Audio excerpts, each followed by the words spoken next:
Hey there, so this is the final episode of a 5-part series. If you haven't heard parts 1 to 4, check them out before you listen to this.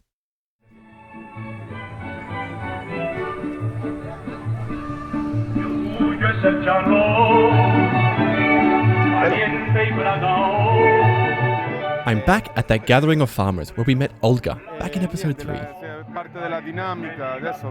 Now, in the last episode, we connected some dots. The lack of economic opportunity for the majority of poor Salvadorans can be tied to today's immigration crisis. In this episode, we're going to look at what the Salvadoran government is trying to do to help small farmers. We'll get a glimpse into how wonky government policy translates to actions on the ground. But most importantly, we're going to look at what we can do with our coffee dollars to support marginalized coffee producers. But before all of that, I want to start with a story about water.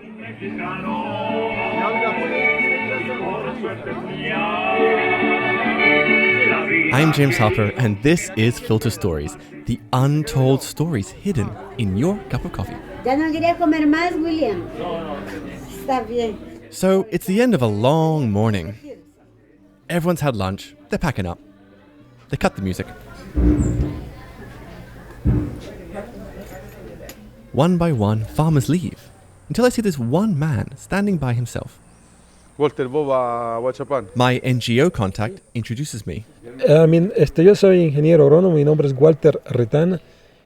Walter is an agricultural engineer, and we quickly get onto this conversation about the environment and why it matters that El Salvador continues growing coffee. En San Salvador, el otro lago de Ilopango, todas las fuentes de agua dulce están en las cordilleras de café. He tells me that coffee trees are vital for El Salvador because they trap rainwater. Pero 30-40% del área boscosa del país Coffee trees make up to 40% of the forested lands in El Salvador. ha llegado a llover casi 4.000 milímetros. Some areas get up to 4,000 milliliters of rain a year. That's over 150 inches. Como te digo, el día que terminemos con todo el bosque de café, If El Salvador loses these coffee trees, all this rainwater will rush down in floods, tendríamos que recurrir al agua salada, and they'll have to desalinate seawater, burning fossil fuels. que es otra situación, es otro problema y otro costo, ¿verdad? And the cost of water is going to rise. Now, I'm thinking to myself, if Salvadorans don't have access to cheap, clean water, that's one more reason to join a migrant caravan. Podemos evitarlo, ¿verdad? Bueno, yo creo que sobre todo una política de... Walter thinks the solution is better government policy to conserve coffee lands. O un precio muy sostenible. No, claro, un precio sostenible. But I retort, or we could just pay a financially sustainable price for our coffee. Because it's the low prices that have pushed so many Salvadorians to give up growing coffee. De 150 a $200 por quintal por año, la caficultura de este país se recupera. Walter agrees, and he says, if we can just pay $1.50 or even $2 per pound, people will start growing coffee again. Water will stay cheap and clean, and people won't migrate as much. 3 y a veces hasta $4 por una taza de café. And to offer a sustainable price to Salvadoran farmers, the cost to us in the global north is 3 to 5 cents per cup of coffee more. Gracias. Okay, testing. Now, there are many organizations who are trying to keep coffee producers growing coffee in El Salvador. For example, the government. Bueno, mi nombre es Hugo Hernandez. So I interviewed Hugo Hernandez. He was the head of the government's Coffee Council, the agency tasked with supporting the coffee sector in El Salvador. I mean, how much can you do to... I ask him, how are you going to keep the small, marginalized producers that we've heard from in this series from giving up when the coffee price is just so low? Bueno, es precisamente lo que nosotros estamos... Hugo is translated by one of his employees, Sara Cortez. Okay, so what we are looking for is to break these traditional systems For example, in the internal trade, the producers, in most of the cases, they give their product, their coffee, to big national or local companies, and these companies sells or export the coffee to higher prices, and that differential price that sometimes is up from the New York stock market doesn't always reach the producer. Basically, the government is trying to help producers organize amongst themselves. If they can move up the supply chain, maybe process their own coffee, sell directly to buyers, they will get more of our coffee dollars.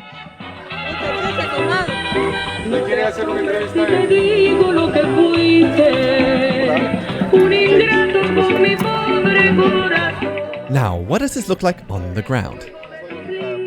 Let's rewind a bit. I'm back at that gathering of farmers where I met Olga and Walter. There, I also met Aquilino. Me llamo Aquilino, soy el representante legal de la cooperativa El Nazareno. So Aquilino is the head of a cooperative. Bueno, nosotros tenemos 30 asociados. His cooperative has about 30 members, half of them are women. A las filas del ejército revolucionario. Tenía 14 años. And as an aside, Aquilino has quite the story. When he was 14, he joined the guerrillas during the Civil War and he fought against the government. Tenemos una casa que nos sirve como asilo para adultos mayores. And today, he helps out with a community-run retirement home that houses up to 200 people abandoned by their families. Y nuestro rubro principal es el café. And Aquilino tells me a story I've heard a million times. Pero ya mencionaba que el café pues no nos deja ganancias, sino pérdidas. They're losing money with coffee. Hortalizas. And as part of their coping strategy, they're growing vegetables. And something I did not expect. Cultivando tilapias. They're farming tilapia fish. Tilapias, ¿por qué? Porque estamos viendo de que el growing vegetables, fish farming. These are great ways to earn some pocket money, put food on the table. But in between the fish and the vegetables are all these coffee trees that are just losing money for him. But Aquilino has a plan. He's putting into practice what Hugo from the government just told us. So the cooperative is processing its own coffee. They're learning more about coffee. They're learning how to sell it for a higher price. They're forming alliances with other coffee cooperatives. And ultimately, they're hoping to earn more money. And I'm thinking to myself, this all sounds great. ¿Cuáles las diferencias en tus? But I asked Aquilino, is this making a difference in how much you're earning today? He says, listen, we've been doing this for a year. We can't expect results overnight. He says, there have been improvements, but not financially speaking, because there's not much you can do when coffee is $1 a pound.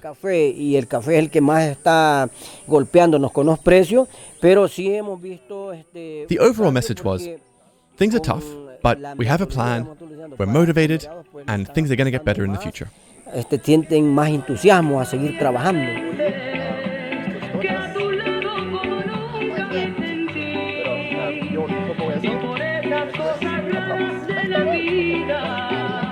As I walked around this gathering of farmers and listened to their stories, I could see how hard they were trying to stay in coffee. And they will probably stick it out despite the low prices. Because if they haven't given up already, they can continue to eat the food they grow on their own land and pray for coffee prices to get better. But these people aren't the issue. The younger generation, that's the challenge.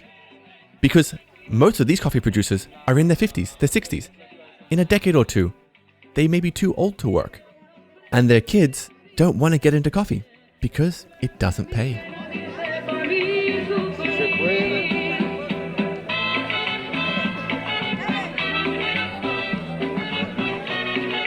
At the end of the day, it might come down to us and where we choose to spend our coffee dollars. Because if we want the children of these marginalized farmers to stay in coffee and not migrate, maybe there's a way for our coffee dollars to reach them.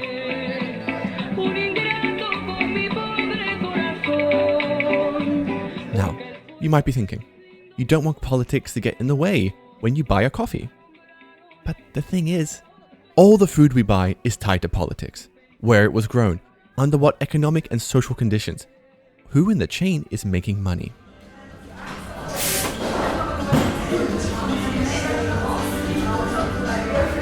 So, imagine we're back at that cafe from the first episode and we're staring at that wall of coffees. How can we possibly tell who is a marginalized producer and who isn't? The first thing I suggest is to find the name of the farmer on the bag, get your phone out and Google them. If their website looks like a Disneyland brochure, you can be pretty certain they're not marginalized. Okay, let's see. Let's Google where my coffee came from. La Cancha. Let's have a look. So remember back in part 1, that first coffee I bought in the cafe? This is the thought process I went through to figure out whether the producer was marginalized or not. Well, they have a Facebook presence, so let's have a look at this. Ah, there we go, website. The site is broken. Interesting. The website link was broken, so I couldn't tell how glossy the website looked. And so I went to their Facebook page instead. I spent 5 minutes scrolling past photos of farm workers, this dog eating a blade of grass, a gorgeous panorama. I guess this is the challenge, right? How do you know? How do you know who's marginalized and who isn't? And I began to struggle answering this marginalization question. And as I was trying to figure this out, I kept thinking to myself, this is murky. By checking a Facebook page, am I going about this in the right way? Maybe I'm not. But this is the best thing I can think of if I was stood in front of a wall of coffees in this cafe and I had 5 minutes to spare. If you know of better ways, get in touch. I mean, these trees look beautiful. The English is perfect. The photographs are professional. They understand how to talk the language of the global north when it comes to marketing, what we look for. I mean, these coffee chairs, this is like coffee porn. And I think one way to approach marginalization is to ask, well, could this coffee farmer work in America in a professional, corporate, white-collar career?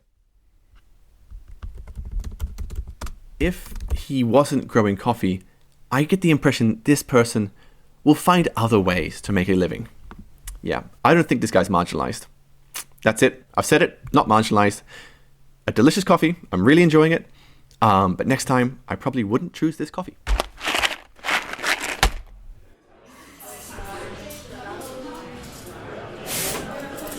So we're back at the cafe. And if you're still staring at that wall of coffees, unsure who's marginalized and who isn't, stop. Look around you. Is this the kind of roastery or cafe that prioritizes marginalized coffee producers? What have I been up to? And sometimes it's hard to tell because they might say in their website that they care about coffee producers. They say they do direct trade, relationship coffee. Maybe they support a school on the farm. Okay, but for me, direct trade with a historically wealthy farmer is not as valuable as direct trade with a marginalized farmer. And one way to figure out whether your roaster is supporting marginalized coffee farmers specifically, well, have a chat with the owner. We interview these farmers. I get also hours and hours of just audio recording on my, usually just on my cell phone. You know, so, I have found a roastery who buys all their coffee from marginalized producers. When I was in El Salvador collecting these stories, I also went to Honduras, which is, just across the border. And it's there I met Robert Durrett, the man behind Farmers First Coffee. Now, full disclosure, Rob offered me discounted room and board if I mentioned his coffee company in the credits of Filter Stories. But what you're about to hear is my honest, critical opinion of his business. Like, come on, what am I doing owning a microbrewery, a lodge, and a coffee company? Right. So, when you have your conversation with your roaster, benchmark them to what Farmers First Coffee is doing. He partners with a small number of marginalized coffee producers in Honduras and Peru and sells the roasted coffee in the USA. This is how Robert defines a marginalized coffee producer. And so there's an institutional, generational challenge that these folks have to climb out of. And in practice, this means The farmers that I partner with don't have access to credit, are dirt poor. Most of them can't write their own names, and most of them don't have titles to their land. Now, obviously, we're talking about Peru and Honduras, not El Salvador. But the issue of marginalization goes beyond the borders of El Salvador. And in all cases, there are many recurring issues. Marginalized farmers are very poor. In Latin America, they may earn between $5 to $10 a day. And they have to earn that $5 a day outside of coffee, because right now, coffee doesn't pay. Meanwhile, their neighbors might come from historical wealth. And if you come from wealth, it's much easier to access the specialty coffee markets and earn the kind of prices that keep a coffee farm in business. In the case of El Salvador, a lot of historical wealth came from an unequal system and violence. Honduras and Peru have different histories, but they also produced a class of marginalized, poorer coffee farmers. Here in Honduras, you have the highest per capita number of millionaires, US dollar millionaires in Honduras, in Central America. This is a very unequal place, right? A lot of income disparity. Now, the second part of Farmers First Coffee's business model, beyond just partnering with marginalized farmers, is Rob doesn't buy the very, very high quality coffees that poorer farmers struggle to both grow and sell. He buys lower quality specialty coffee, the coffees that are easier for poorer farmers to produce, and he pays a premium for those coffees. And how much were they paid? I wanted to take whatever the market price was, and I wanted to pay a 50% bonus on top of that price. So if you earned $1 a pound, which is terrible, but that's what the market price was this year for many of our farmers, you get 50 cents bonus on top of that. And the prices Rob pays, they are higher than the average for those qualities of coffees. But I wish Rob would disconnect the price he's paying the farmers from the commodity price. Instead, he could pay $2 per pound direct to the farmer. If a coffee farmer had $2 per pound in their hand, they would have a better chance sending their kids to school and investing in the farm. Just out of curiosity, why not just pay him $2? Just flat. So we've thought a lot about that. We've thought about having a fixed price that we would pay all of our farmers, but for the time being, there's a couple of different reasons why. Rob goes on to say that it's a startup and they have to prioritize profitability.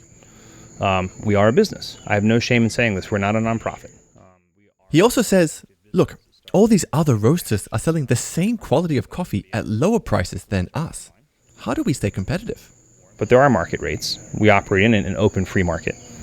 And it's difficult to go against that. We're already doing it. Rob is facing a problem that many people in coffee who want to support marginalized farmers are up against. How do you communicate everything we've discussed over this series to a coffee drinker who's there in a coffee shop staring at a wall of coffees? And not only that, also persuading them to pay more for the coffee. And we agreed that part of the solution is education and good storytelling. Listen, not all 5 farmers we partner with are going to have these like world-impacting, world-changing background stories, but they certainly have interesting things they can share with people, and we need to do a much better job of articulating those things. So yeah. Anyway, yeah.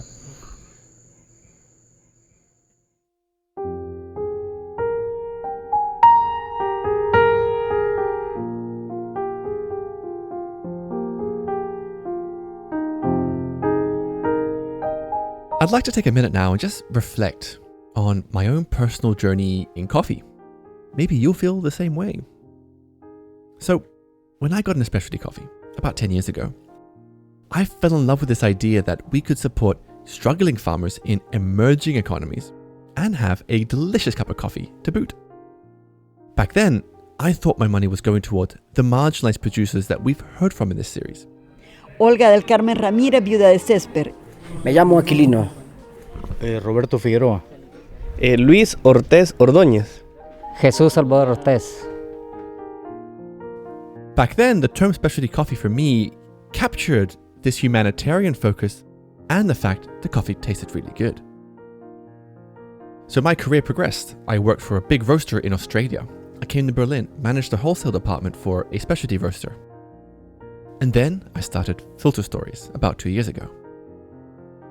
I traveled to coffee producing countries, and I saw that the reality is specialty coffee does keep coffee production alive. But what I realized is that my money probably wasn't supporting the struggling farmer that I had in my mind. So after 2 years, my definition of specialty coffee changed. For me, specialty coffee does not mean humanitarian focus and delicious coffee. It just means delicious coffee. I'm not sure what we call coffee though, that's sourced with a humanitarian focus. Ethical coffee? Conscious coffee? Ugh, I don't know. I'm sure you can think of a better name. If you know a roaster that supports marginalized farmers exclusively, tell me, hello@filterstories.org. What I'll do is put all these roasters together in a list. So when we want to buy coffee with a humanitarian focus, we know where to go and we can start spending our coffee dollars differently.